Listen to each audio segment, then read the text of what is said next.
In March 1947, Earl Louis Mountbatten and his wife Edwina arrive in New Delhi. The great-grandson of Queen Victoria and second cousin to George VI, Mountbatten brings a regal presence to the drama of India's independence. As the last viceroy, he bears responsibility for India's fate. 2nd of April, 1947. I have now completed my first week in office. I should like to be able to paint an encouraging picture of my first impressions, but feel it would be misleading if I did so. The scene here is one of unrelieved gloom. At this early stage, I can see little common ground on which to build any agreed solution for the future of India.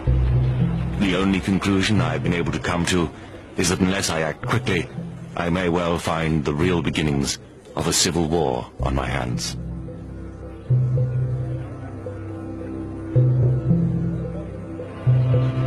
By May, attempts to create a unified India have failed. Gandhi retreats from political life. Muhammad Ali Jinnah, leader of the Muslim League, and Jawaharlal Nehru of the Indian National Congress concede to divide India. Fearing a total loss of control, Mountbatten brings forward the transfer of power to August. Two nations will be created by partition, a secular India and a new homeland for India's Muslims, Pakistan. Nehru addresses the people of India.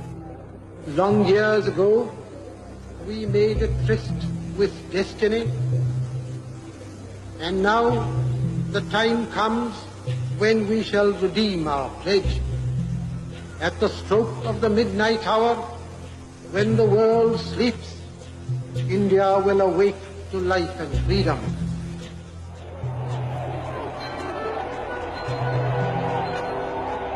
The 15th of August, 1947, the British Empire in India has come to an end. The last viceroy, Louis Mountbatten. The flag raising and the salute were done amid scenes of the most fantastic rejoicing. And as the flag broke, a brilliant rainbow appeared in the sky, which was taken by the crowd as a good omen.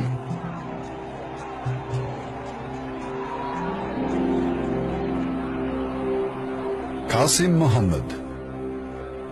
On the 15th of August came freedom. The freedom to burn, loot and murder. While Delhi and Karachi were celebrating, central Punjab was burning.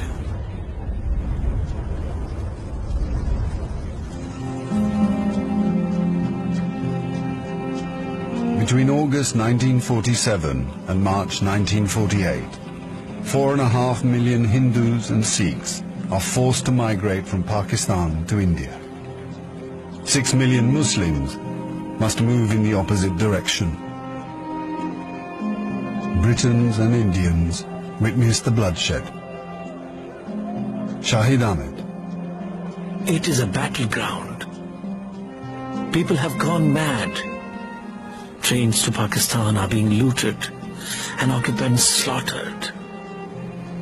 We all knew that carnage was in the offing. So did Mountbatten. The British Empire, which tried to build India over centuries, can never live down this great tragedy.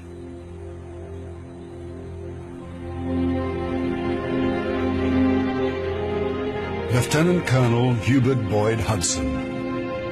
The sight from the air was awe-inspiring. In this chaos, millions of refugees were struggling to get to India or Pakistan. Thousands of others were doing their best to prevent them, murdering them by the hundred. But death is nothing. There are things more terrible than death.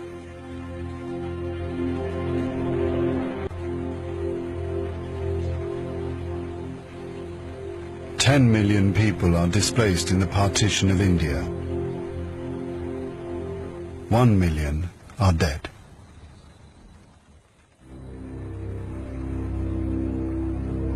By the summer of 1948, most of the British have left. Hubert Boyd Hudson has been in India for 15 years. India is full of ghosts. Houses I have lived in, now inhabited by Indians, remind me of the days which will never come again. When the Viceroy drove past with a cavalry escort in red coats, I have seen the greatness of the British in India, but now it is all ended, and we are the last to leave, the few who are trying to tidy up the mess which the sudden splitting of an old empire has caused. Britain has lost its greatest imperial possession. Mahatma Gandhi once said that if India became free, the rest of the empire would follow. In the next 10 years, the fire of India's independence will spread around the globe, from the Middle East to Africa.